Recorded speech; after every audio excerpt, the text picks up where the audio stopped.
আপনারা এখন দেখছেন সনাতন মিডিয়া প্লাস। চ্যানেলটিতে নতুন হলে এখনই সাবস্ক্রাইব। আমরা স্টেজে গিয়ে আগে লক্ষ্য করি ওখানকার ভক্তগুলো কোন মুখী আছে, এটাকে লক্ষ্য করা আমাদের ধর্ম। কেন ধর্ম? সবাইকে ভগবান এক কর্মের জন্য নিয়োজিত করেনি, বিভিন্ন কর্মের জন্য। সাধুরা কখনো বসে খায় না, প্রতিটা সাধু কর্ম করে। তবে আপনার কর্ম আর সাধুর কর্ম একটু ডিফারেন্স আছে। আপনার কর্ম লোক দেখানো, আর সাধুর কর্ম গুপ্তভাবে তা তিনিও কর্ম করে। কর্মবিহীন পৃথিবীতে একটা পিপিলিকাও আহার পায় না। ভগবান বললেন কর্মবিহীন বিশ্বজগতে কেউ কোনোদিন খেতে পায় না। কর্ম তার করতেই হবে। প্রকৃতির প্রবেশে জন্মগ্রহণ করলে তার কর্ম অবধারিত। আর সনাতন ধর্মটাই হচ্ছে কর্মের ধর্ম। পৃথিবীতে যত ধর্ম থাকুক না কেন, প্রত্যেকটা ধর্মকে আমি শ্রদ্ধা করি, কিন্তু সনাতন ধর্মকে আমি ভালোবাসি, শ্রদ্ধা করি। আর সনাতন ধর্মকে আমি ভালোবাসি। আর এই সনাতন ধর্ম হচ্ছে পৃথিবীর একমাত্র ধর্ম, যে ধর্মে কর্মের ধর্ম। কর্ম না করলে এ ধর্মে কোনো স্থান নেই। তাহলে আজকে যখনই বলেছি করতালি দেওয়ার জন্য, অনেকে চুপ করে বসে আছেন, ভাবছেন লজ্জা করে হাত তুলতে, কি লজ্জা, হায় হায় যদি কেউ দেখে পড়ে কালকে বলবে যে তুই এই কীর্তনে হাত তুলি, তুই তো বড় সাধু হয়ে গেছিস। এটাই হচ্ছে যুগ সমস্যা, এটাই হচ্ছে যুগ সমস্যা।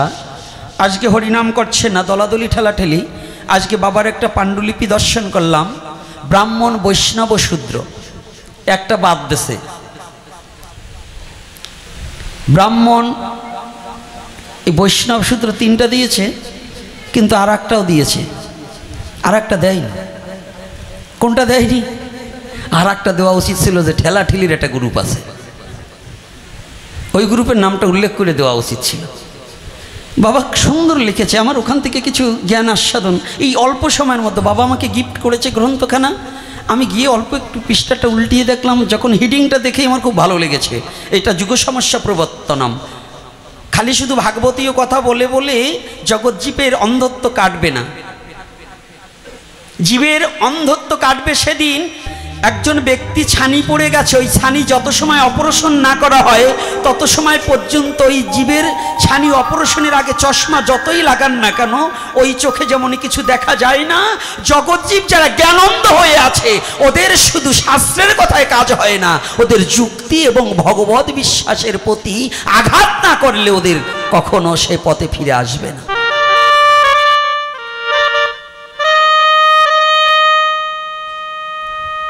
ওদেরকে বুঝাতে হলে, ওদেরকে জানাতে হলে।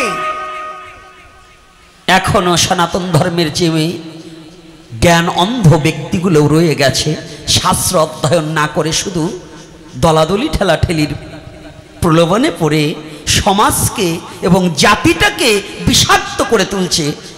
বিষের বিষ বাষ্প ছড়িয়ে দিয়ে মানুষকে দিশেহারা করে তুলছে। সেই দিশেহারা যাতে না হয়, এই জন্যই ইদানিং যেমন আজ আমার শ্যামকিশোর দাস বাবাজির যে গ্রন্থখানা, ওখানে সম্পূর্ণ কথাগুলোই দেখছি নিরপেক্ষ বিচারের কিছু কথা আছে। সামনে বলছি তা নয়, তাকে ফুলাবার জন্য না। আমি গোপীনাথ বাংলাদেশে কাউকে ফুলাবার জন্য না। আমি যাকে যা বলি সামনাসামনি বলি। এটা যারা আমার ইউটিউব দেখেছেন, এটা আমি কোনো মন্ত্রীকেও ছাড় দিয়ে কথা বলি না। আমার জাতি এবং ধর্মের স্বার্থে পৃথিবীতে যদি কিছু আমার প্রাণ দিতে হয় আমি দেওয়ার জন্য প্রস্তুত। কিন্তু একটা কথা জেনে নিতে হবে, আজকে যে আন্দোলনটা আসছে 500 বছরের পূর্বে আমার মহাপ্রভু এই আন্দোলনখানা গড়ে তুলেছিল। যদি কলির পাবন অবতারী যুগ সন্ধিক্ষণে যুগ নায়ক, যুগ অবতার, যুগ প্রেম পুরুষ যদি একজন থাকে, তিনি হচ্ছে শ্রীকৃষ্ণ চৈতন্য মহাপ্রভু। কলির পাবন অবতারী, যে যুগে কলিহত জীবকে উদ্ধার করবার নিমিত্তে কোন অবতার পুরুষ আসেনি। 10 অবতার বলেন আর 24 অবতার বলেন, এ সমস্ত সত্য যুগেই বেশি। সত্যতিটা দাপরের মধ্যে শেষ। কিন্তু এই কলির দুঃখ দুর্দশার দুঃখ উপভোগ করার মতো বিশ্ব জগতে এমন কোনো বান্ধব ছিল না। যত দেবতা পূজা করেন, যত মহর্ষির পূজাই করেন, যত দেবতার পুজো করছেন এক দেবতাও কলির যুগের দেবতা নয়। এখানে বাবাজি অনেক শাস্ত্র অধ্যয়ন করেছে এবং আজকে এখানে প্রফেসর প্রিন্সিপাল অনেক শিক্ষক বিন্দু থাকতে পারেন যারা ইতিহাস ঘেটেছেন। বাংলাদেশের ইতিহাস তো ৭১-এর পরে, কিন্তু বাংলার ইতিহাসে সনাতন ধর্মের তত্ত্ব খুঁজে পাবেন না। বাংলাদেশের ইতিহাস হয়েছে ৭১-এর পরে, যখন দেশ স্বাধীন হয়েছে তখন বাংলার ইতিহাস রচনা হয়েছে, কিন্তু সনাতনী ইতিহাস এটাই বাংলার ইতিহাসে খুঁজে পাবেন না। যদি ইতিহাস সম্বন্ধে জানতে হয়, সনাতনী ইতিহাস সম্বন্ধে জানতে হয়, ভারতের ইতিহাস দেখতে হবে এবং মহাভারত রামায়ণ দেখতে হবে, সনাতনী শাস্ত্র দর্শন করতে হবে। কথাটা কষ্ট পাচ্ছেন নাকি? কষ্ট পাচ্ছেন? একটু বিবেচনা করবেন, তারপরে আলোচনায়। আমার আলোচনাটা এইভাবেই যাবে। তাহলে কলি যুগে কোনো দেবতার জন্ম হয়নি। কি বাবা আসছে? কলিতে কোনো দেবতা পেয়েছেন? কলিতে কোনো দেবতা নাই, বরঞ্চ ৩ যুগের দেবতা কলির যুগে মনুষ্য দেহ প্রাপ্তি হয়ে এসেছে। ৩ যুগের যত দেবতা ছিল কলির যুগে নরদেহ প্রাপ্তি হয়ে নদিয়ায় অবতীর্ণ হলো এই একমাত্র ভক্ত সংজ্ঞার হরিনাম করার জন্য। দুটো কাজ। আমি বলবো না ভাগবত সাক্ষ্য দিবে, আমি বলবো না পুরাণাদি সাক্ষ্য দিবে। তাদেরও বাসনা ছিল, যখন ভগবান কৃষ্ণের দাপরলীলা সাঙ্গ করবার সময় হলো, যখন তিনি তার ভক্তদের কাছে প্রকাশ করলেন কিছু কিছু, এবং সুচতুর ভক্ত যারা আভাসে বুঝে তারা যেমন প্রিয় শিষ্য গুরু যাইবার আগে অন্তরে জানতে পায়, তদ্রূপ ভগবানের পার্শ্বদ যারা ভগবানের যুগ সন্ধিক্ষণের সময় তারা এ তত্ত্ব অবগত হয়। সেই তত্ত্ব অবগত হইবার সময়ে সমস্ত দেবতাগণ ভগবানের কাছে প্রার্থনা করেছিলেন। ভগবান যেমন গোষ্ঠগোচরণে লীলায় দুর্গা দেবী, শিব ঠাকুর, ব্রহ্মা সবাই বলেছিল, প্রভু কি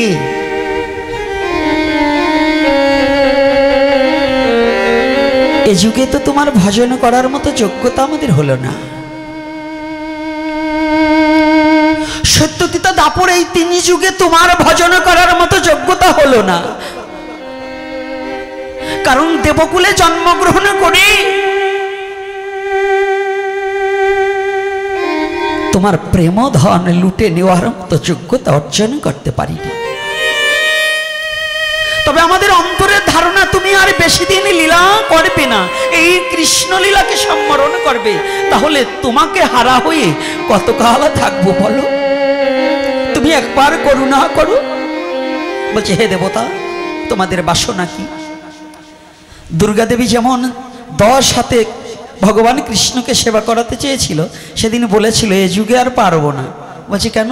বলে এ যুগে তো আমি সত্য যুগে ধরার সাথে ধরা বেঁধে ধরা খেয়ে আমি যশোদার হাতে খাচ্ছি, এ যুগে আর পারবো না।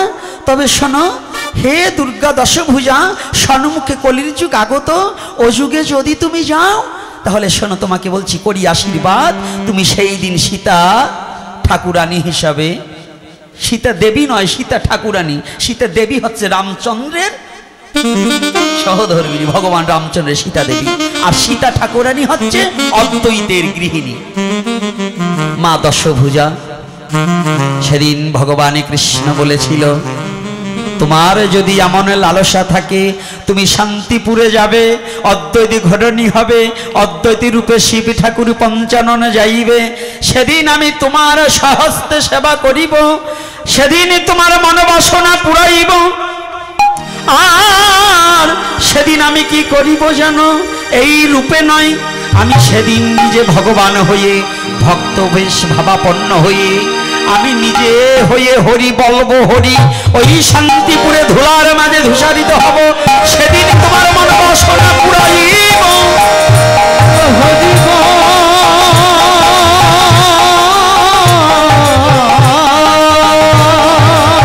সেদিন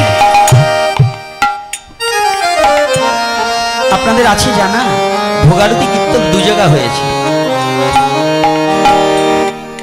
এক শ্রীবাস অঙ্গনে, এক অদ্বৈত অঙ্গনে। নরোত্তম দাস ঠাকুর মহাশয় দুটোকেই উপলব্ধি করছে, শুধু একটু হেরফের করেছে। যদি বলেন বামে প্রিয় গদাধর দক্ষিণে নিতাই, তাহলে অদ্বৈত গৃহের ভোগারতি। আর যদি বলেন বামে তো অদ্বৈত প্রভু দক্ষিণে নিতাই, সেদিন হবে শ্রীবাস গৃহের ভোগারতি।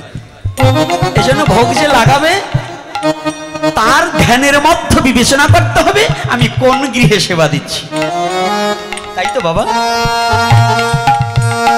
এটা ধ্যানে বিবেচনা করবে কোন গৃহের সেবা দিচ্ছি। যদি অদ্বৈত গৃহের সেবা হয়, আমার গৃহে আমি প্রভুর পাশে বসতে পারি না। এজন্য ওখানে বিবেচ্য বিষয়ে আমাদের প্রেম ভক্তি গুরু মহারাজ, আপনাদের কাছের মহাজন, প্রেমের অবতার, গৌরের প্রেমের অবতার,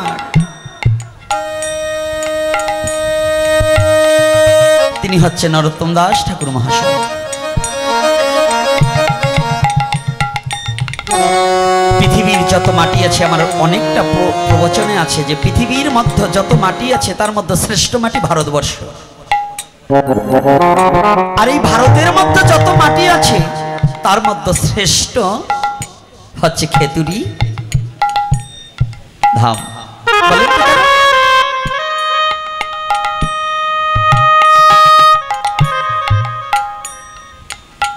দুগ্ধ থেকে ঘি তো কর্ষণ করে বের করলে ঘিয়ের দাম আর দুধের দাম কিন্তু এক থাকে না, এক থাকে। সপ্ততিতা দাপর কলি, এই চারি যুগে মন্থনে যে লীলার প্রেমরস, সেই প্রেম ধন একমাত্র নরোত্তমের জন্য রেখে গিয়েছেন মহাপ্রভু এই পদ্মাদেবীর কাছে। যদি তাই রেখে যেয়ে থাকেন, তাহলে প্রেম সম্পদ আমাদের বাংলায়। এজন্য পৃথিবীর যত কীর্তনীয় আছে, বাংলায় কীর্তন করে যত আনন্দ উপলব্ধি করতে পারে, পৃথিবীর অন্য কোনো দেশে গিয়ে ওই কীর্তনে এতটা আনন্দ হয় না, কারণ প্রেম শূন্য কীর্তন হয়। ভারতেও প্রেম নেই, প্রেম বাংলায় রয়ে গেছে। তাই যদি কীর্তন পদ চর্চা সাহিত্য, এই পদ সাহিত্যগুলো, বাংলা সাহিত্য পদ পদাবলী যদি সম্বন্ধে নরোত্তম দাস ঠাকুরের মহাশয়ের উপরে এত প্রেমের লীলাকে, এত গৌর লীলাকে, এত নিত্যানন্দ লীলাকে কেউ কখনো ফুটিয়ে তুলতে পারেনি, কেউ পারেনি। তাহলে দেবতাগণ পর্যন্ত চেয়েছিলেন আমি মনুষ্য দেহ প্রাপ্তি হয়ে এই কলির যুগে ভজন করে আমি তোমার শ্রীপাদ পদ্মে বিকাইব। আর শ্রীমান মহাপ্রভু ভিন্ন কলিহত জীবের কোনো বান্ধব নেই। যে যত গল্প করুক,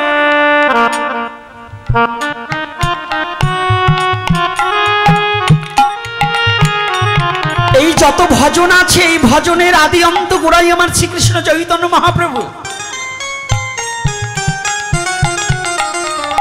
গৌর ভিন্ন যদি কেউ রাধা কৃষ্ণ ভজন করতে চায়, তার এই কলির যুগে রাধা কৃষ্ণ ভজন হবে না।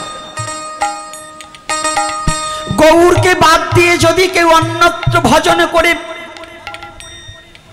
তান্ত্রিক মতে বায়ু ভরে উঠতে পারে, কিন্তু সিদ্ধ আত্মা এবং আত্মার মুক্তি দিতে পারবে না। কথাটা একটু কেমন হলো না? আকাশে বায়ু বাতাসের সাথে উঁচু হয়ে সে বাতাসে ভেসে বেড়াতে পারবে, তথাপি নিজের মুক্তি দিতে পারবে না। আর নিজের মুক্তি দিতে হলে একমাত্র গৌর হরির চরণে আত্মসমর্পিত চিত্ত করে গৌর ভজন করে গৌরকে চিনতে হলে আগে নিত্যানন্দকে চিনতে হয়। নিত্যানন্দকে চিনলে গৌরকে চেনা যায়, জানা যায়। আর গৌরকে চিনলে ব্রজের তত্ত্ব অবগত হওয়া যায়। আর ব্রজের তত্ত্ব অবগত হলে ওই প্রাকৃতিক নয় অপ্রাকৃত দেহ বৃন্দাবন করে হৃদয়ের মাঝে রাধা গোবিন্দকে দর্শন করা যায়।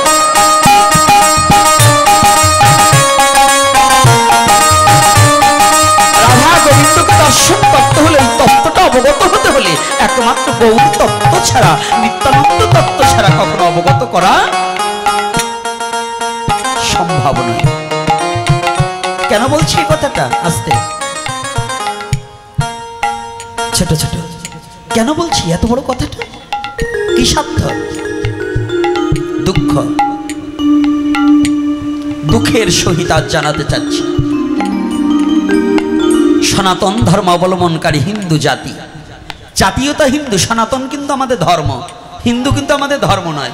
তো বাংলা বইতে তো হিন্দু ধর্ম লেখা আছে। কি লেখা? শিক্ষক যারা আছেন কি লেখা?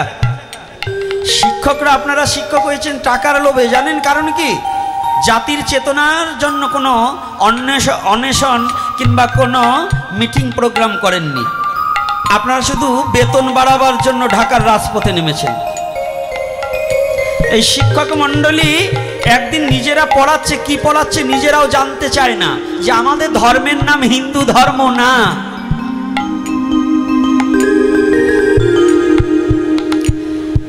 তাদের ইসলাম ধর্ম লেখা আছে, তাদের কিন্তু মুসলমান ধর্ম লেখা হয়নি। তাদের কি লেখা? ইসলাম ধর্ম, ইসলামিক ইতিহাস। কিন্তু শিক্ষক মণ্ডলী যারা, একদিনও তারা সরকারের কাছে আবেদনও জানালেন না, একদিনও তারা রাজপথে নামলেন না যে আমাদের হিন্দু ধর্ম না, আমাদের ধর্মের নাম সনাতন। আপনারা জোর করে আমাদের হিন্দু ধর্ম শিখাচ্ছেন কেন?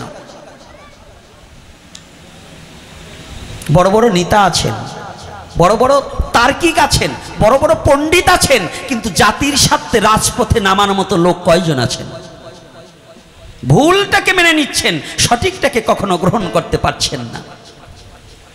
কই রাজপথে একবার নামুন, যে সরকারের কাছে আবেদন জানান, লিখে দেন, জমা দেন কাগজগুলো। আমরা তো আর পারছি না। আমরা যদি আপনাদের সাথে যোগদান করতে যাই, আমি তো সরকারি চাকরিজীবী নয়। আপনারা জ্ঞানীবর্গ যারা আছেন আপনাদের দিতে হবে, না হলে তো সারা জীবন। পূর্ব থেকে এই ৭১-এর পর ভুল সিদ্ধান্ত আসছে সনাতন ধর্মের প্রতি। সনাতন ধর্মের বইগুলোতে সঠিক সিদ্ধান্ত খুব কম আছে। আদর্শলিপি হারিয়ে গেছে। সীতানাথ বসাকের আদর্শলিপি নেই, এখন মিনার আদর্শলিপি। তো মিনার আদর্শলিপি পড়ে কখনো জ্ঞানী হওয়া যায় না, ওতে ওই মিনার কাটন পর্যন্তই সই, কখনো ভগবত প্রেম উপলব্ধি করা যায় না। একে চন্দ্র, দুয়ে পক্ষ, তিনে নেত্র, চারে বেদ, পঞ্চবান, ছয় ঋতু, সাত সমুদ্র, অষ্টবসু, নয়ে নবগ্রহ, দশের দিক। এই তত্ত্ব অবগত হতে হলে সীতানাথ বসাকের আদর্শলিপি পড়তে হবে, তাই না? আর যদি ভজনানন্দী দেশে যেতে হয়, আমার গৌরকে অনুসরণ করতে হবে। গৌরকে যে অনুসরণ করেনি, সে কখনো ভজনানন্দী দেশে যেতে পারবে না। কষ্ট হচ্ছে নাকি আমার কথা শুনতে? কি বাবাদের কষ্ট হচ্ছে? আর কষ্ট হইলেও তো বলতে পারবেন না। আজকে একটু শক্ত শক্ত বলবো, আমি জানি বলতে পারবেন না। শ্যামকিশোর বাবা তো ভয়তে বলবে না, কারণ কি জানেন? উনি বলে না যে ওনার আবার এসে এদেশে আপনাদের সাথে ভোগ দিতে হবে, যদি ওনারে একা পাই এবার চাপিয়ে ধরেন। আর আমারও ওই ভয় নেই, চাপেন চাপতে চাপতে যাইতে পারে, এজন্য ছাড়বো না। দুঃখ হচ্ছে এই এতগুলো লোক যখনই করতালি দিতে বললাম, কেন বলছি এটা দুঃখ, হাত উঁচু করে করতালি দিতে আপনাদের লজ্জা, ইতস্তবোধ মনে হলো। কিন্তু এখনই যদি রাজনীতি নেতারা আসে, যদি এখানের এমপি মন্ত্রী আসে, এই আবাল বৃদ্ধ বনিতা যতগুলো আছেন সবাই লাফিয়ে লাফিয়ে, কারণ এমপি আপনাদের কিছু দেবে, তারপরে চেয়ারম্যান আপনাদের কিছু দেবে, এজন্য লাফাবেন।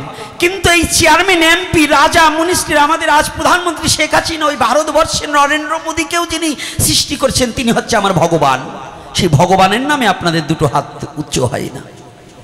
কিন্তু ওরকম মন্ত্রী মিনিস্টারকে যে সৃষ্টি করেছে, তার নামে হাত উঠছে না, কিন্তু সাধারণ আমার মতো জনগণের জন্য আপনি লাফাচ্ছেন। তাহলে আপনি কতটুকু জ্ঞানী আপনার নিজের বিবেকের কাছে প্রশ্ন করুন। বাবাকে চিনছি না, পিতাকে যে পুত্র সঠিকভাবে না চিনতে পারে, সেই পিতার সম্পত্তি ভোগ করতে তার লজ্জা করা উচিত। যে পুত্র পিতার বাক্য মানে না, যে পুত্র পিতার সঠিক কথা মানে না, সেই পুত্রের উচিত নয় তার পিতার সম্পত্তি ভোগ করা।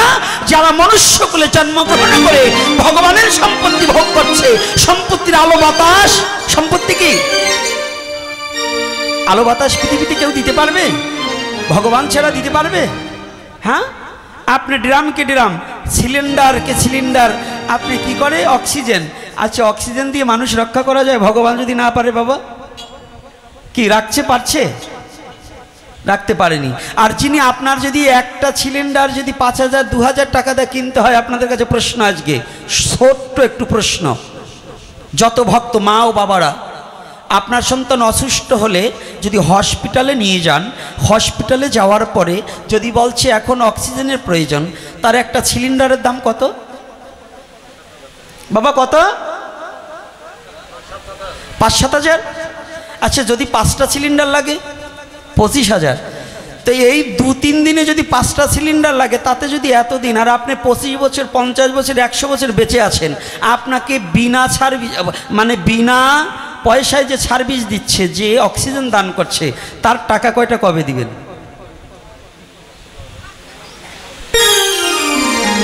কবে দিবেন? এই কথাটা কি মেমোরিতে একটিবার ঢুকেছে যে আমার একটা হসপিটাল থেকে 1 সিলিন্ডার অক্সিজেন কিনতে 5,000 টাকা দিতে হয়, আর আমাকে বিনা পয়সায় যিনি সার্ভিস দিচ্ছেন, তাহলে তাকে আমাদের কি? তিনি অর্থ চাই না, তিনি বর্ত চাই না, তিনি আপনার সম্পদ চাই না, শুধু বলেছে হে জগৎজীব, এ বিশ্ব জগতের মধ্যে একবার হরি বলে 2টি বাহু তুলে আমার কাছে এসে আত্মসমর্পিত চিত্ত করলে আমি অকপটে তোকে প্রাণ ভরে আমার কাছে আশ্রয় দেব, তোর আর বিশ্ব জগৎ যন্ত্রণার কোনো ভয় থাকবে না, ভয় থাকবে না। তাহলে সেই ভগবানের নাম করা থেকে আমরা বিরত হয়ে গেছি, ভুলে গেছি, ভগবানকে স্মরণ করা ভুলে গেছি। আজকে আপনাদের সব বলে যাচ্ছি ঘোর তার বিপদ সম্মুখে। যে বিপদটার কথা বলছি আজকে একটু জেনে নিন। কলিহত জীবের বান্ধব বলতে এমন কোনো বান্ধব ছিল না, যখন কঠোর ঘোর অমানিসার মধ্য, ঘোর অন্ধকারের মধ্য একমাত্র ত্রাহিমাম ত্রাহিমাম বলে চিৎকার করেছিলেন জগৎজীব, তখন একমাত্র কলির পাবন অবতারী শ্রীমান গৌর হরি 2টি হাত উত্তোলন করে দিয়ে বলেছিল, মা ভই, মা ভই, মা ভই, হে জগৎজীব, তোদের আর কোনো ভয় নেই।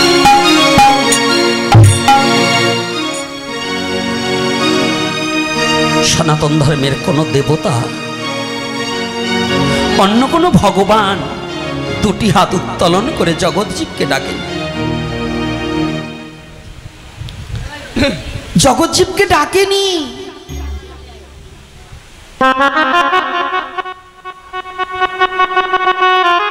এমন সুদুর্লভজনক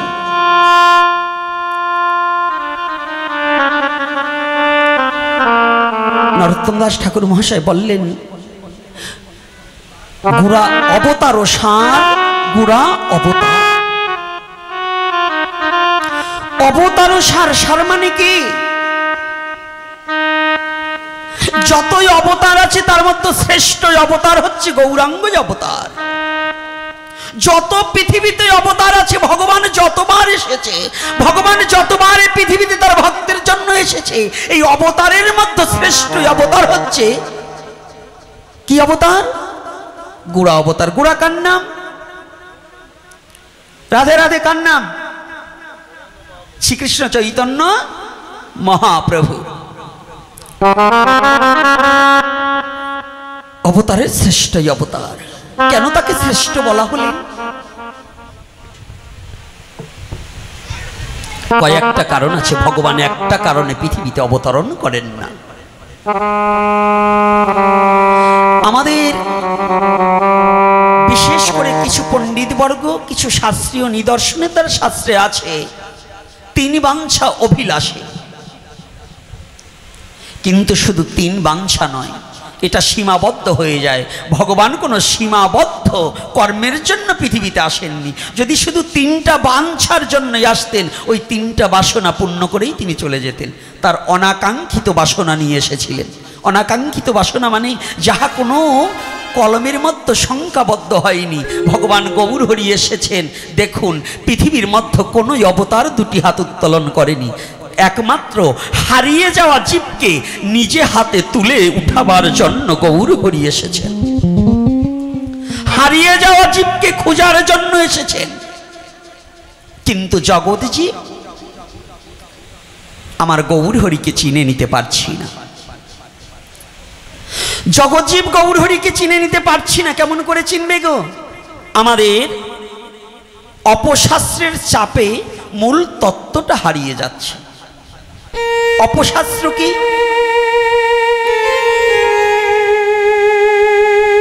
আজকে যেমন বাবাকে বলেছি যে বাবা আমার ডান ভাগে ব্রাহ্মণের সন্তান হয়ে আজ অহংকারের আসনটাকে পরিত্যাগ করে অভিমানকে চ্যুত হয়ে আমার মহাপ্রভুকে স্মরণ করে আজ ধরণীতে নেমে এসেছে। আমি প্রণাম জানাই এ কারণে। কবে বা ছিল এমন রঙ্গ ব্রাহ্মণে চণ্ডালে করে কুলাকুলি?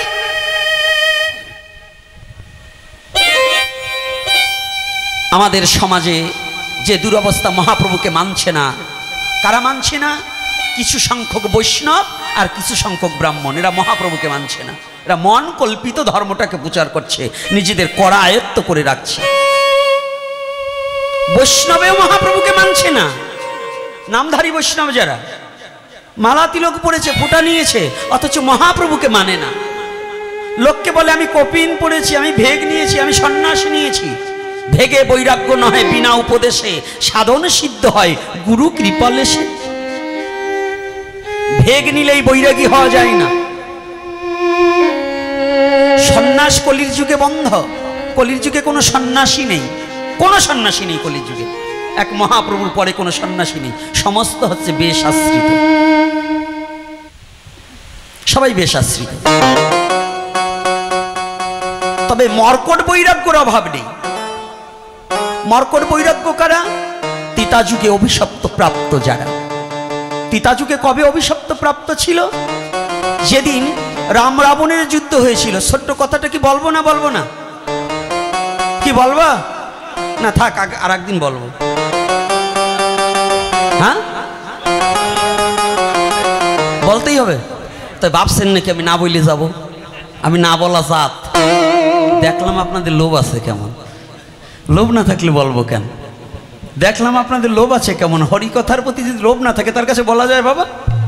হ্যাঁ, তো এই জন্য আপনাদের লোভ আসে, বলবো। তবে ধীরে ধীরে, একটু ধীরে সুস্থতায় শ্রবণ করুন।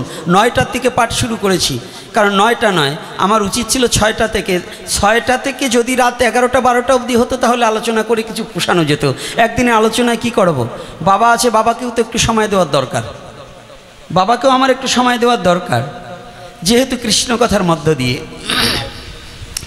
তারপরেও বলবো, কারণ ইনি তো আমার মহাজন, আর আমি হয়েছি মহাজন, আর ইনি আমার মহাজন। তাই যাক, তিতা যুগে যখন রাম সীতা রাম রাবণের যুদ্ধে রাবণকে পরাজিত করে অযোধ্যা নগরে যেদিন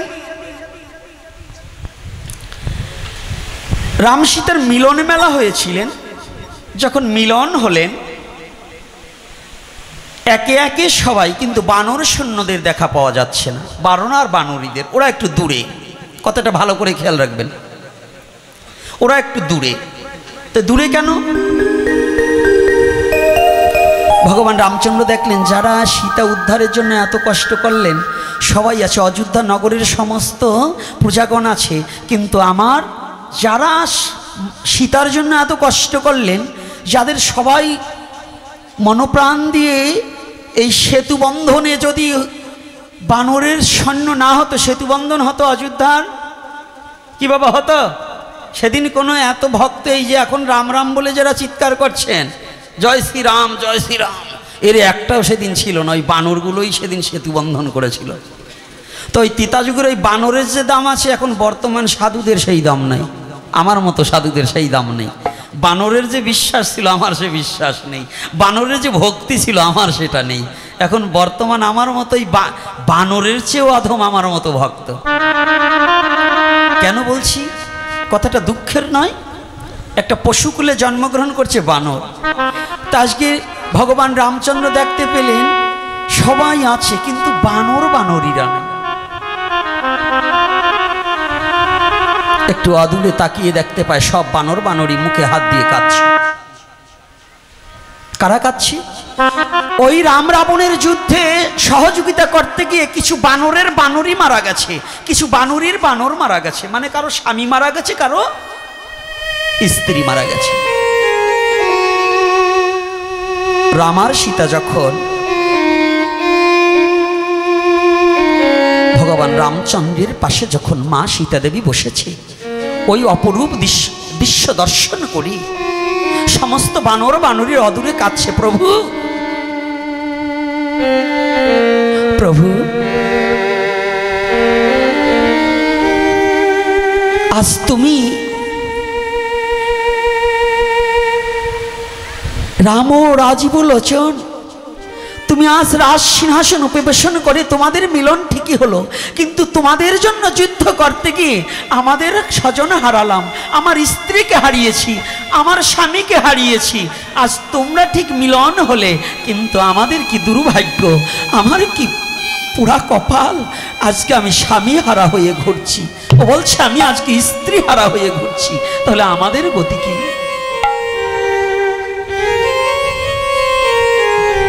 আজকে যেমন প্রফুল্ল বাবা সকালবেলা স্নান করছে আর দুঃখের কথা বলছে যে বাবা আজকে 2-3 মাস আমি একাকী ঘরের মধ্যে আছি, তা আমি আগে জানতাম না, পরে জিজ্ঞাসা করেছি, বলছে মাতাজি চলে গেছে। কথাটা খেয়াল রাখবেন, পৃথিবীতে স্বামী স্ত্রীর যে দাম্পত্য জীবনের যে বন্ধন, অপরিচিত দুটো ব্যক্তিকে বেদ মন্ত্র উচ্চারণ করে সনাতন ধর্মের রীতিতে অগ্নি ব্রাহ্মণকে সাক্ষী রেখে 7 পাক ঘুরে যে বন্ধনে আবদ্ধ হওয়া হয়, এটা শুধু মন্ত্রের বন্ধন নয়, এটাকে হৃদয়ের বন্ধনের সাথে আবদ্ধ হয়ে যায়। এই হৃদয়ের বন্ধনটাকে ছিন্ন করে একটা পাখি, প্রাকৃতিক জগতে একটি ডালে 2টি পাখি থাকলে একটা পাখি যখন কেউ গুলি করে মেরে ফেলে, ওই পাখিটি চিরতরে অসহায় হয়ে পড়ে, তার মনের কথা ব্যক্ত করার মতো জায়গা আর কোথাও থাকে না, থাকে না। বানরগুলোও ঠিক ওইমনি ভাবে দুঃখিত চিত্তে ব্যথিত হৃদয়ে ভগবানের চরণ প্রান্তে তাকিয়ে, উপরের দিকে নয় চরণের দিকে। ভক্ত হতে হলে কি দেখুন লক্ষণগুলো কি, প্রতিটা সনাতন ধর্মের প্রতিটা শাস্ত্র থেকে, প্রতিটা নিদর্শন থেকে, প্রতিটা বৈষ্ণবের বদন থেকে একটা জিনিসই আমাদের জানতে হয় যে শুধু কানে শুনলে হবে না, হৃদয়ে দিয়ে মাপকাঠি দিয়ে জানতে হবে তাদের আচরণগুলো কি। বানরকুলে জন্ম, আজকে ভগবানের মুখের দিক তাকাচ্ছে না, চরণের দিক তাকাচ্ছে। প্রতিটা শিষ্যের কর্তব্য, গুরুদেব যদি বাড়ি আসে আগে তার মুখের দিকে নয়, আগে চরণের দিকে তাকাতে হবে। সনাতন ধর্মের যুবক যুবতীর প্রয়োজন নিজের স্বামী ব্যতিরিকে যদি কোনো পর পুরুষের দিকে তাকাতে হয়, নারীর আগে পুরুষের চরণের দিকে তাকাতে হবে। যদি পুরুষ যদি নিজের স্ত্রী ব্যতিরিকে কোনো নারীর দিকে তাকাতে হয়, আগে চরণের দিকে তাকিয়ে তারপরে তার বদনের দিকে তাকাতে হয়। এটা সনাতন ধর্মের নিদর্শন। কেন? চরণের দিক তাকালে মাতৃরূপ হৃদয়ে স্মরণ হয় নাকি বাবা? মাতৃরূপেই তো। চরণের দিক তাকালে কি রূপ স্মরণ হবে? মাতৃরূপ। আর বদনে দর্শনে হলে পরে কোন হৃদয়ে কাম চরিতার্থ বাসনা জাগিতে পারে। এজন্য নারীর চরণের দিক তাকানো একান্ত ধর্ম। এজন্য সনাতন ধর্মের প্রতিটা ছেলেকে দুর্গা দেবীর পূজার মন্ত্রটা একান্ত মুখস্থ করা দরকার, যারা সংসার জীবনে চলাফেরা করে। যা দেবী সর্বভূতেষু মাতৃরূপেণ সংস্থিতা নমঃ তস্যৈ।